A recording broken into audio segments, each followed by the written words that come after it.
way you act, the way you think affects your identity, okay? And it's affecting your identity because you are telling God, the way you made me is not good enough. That's what's happening. The way you made me is not good enough. I need to step in. I need to take control. I need to fix it. I'm going to take everything that you gave me and push it so far down and pile all these other things on top that you can't even get to see the real me. All that stuff that I was doing, adopting other personalities and identities, I was petrified that people would see the real me and not like what they saw.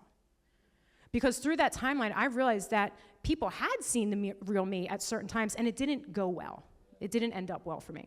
So there was such a fear or spirit of rejection on my life that I pushed everything about myself down and allowed myself to adopt what I thought other people would like about me, and I became that instead of what I was created to be. Specifically, looking back through that timeline, I realized that through a lot of the things I went through, the enemy was intentionally trying to silence my voice, make me so afraid to say anything that I wouldn't speak at all.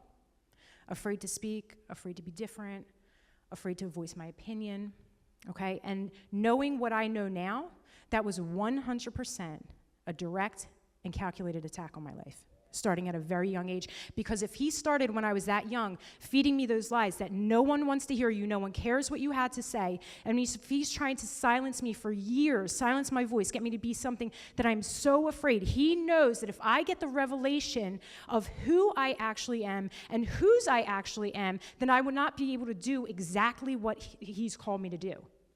Right? Because he must have known that there's going to be a call of God on my life that he's desperate to stop. Because there's going to come a time when I'm going to get called to worship, which I need my voice for.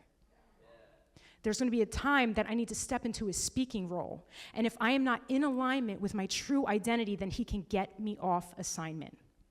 And if he can get you to live in a completely different identity, then you cannot fulfill the call of God on your life.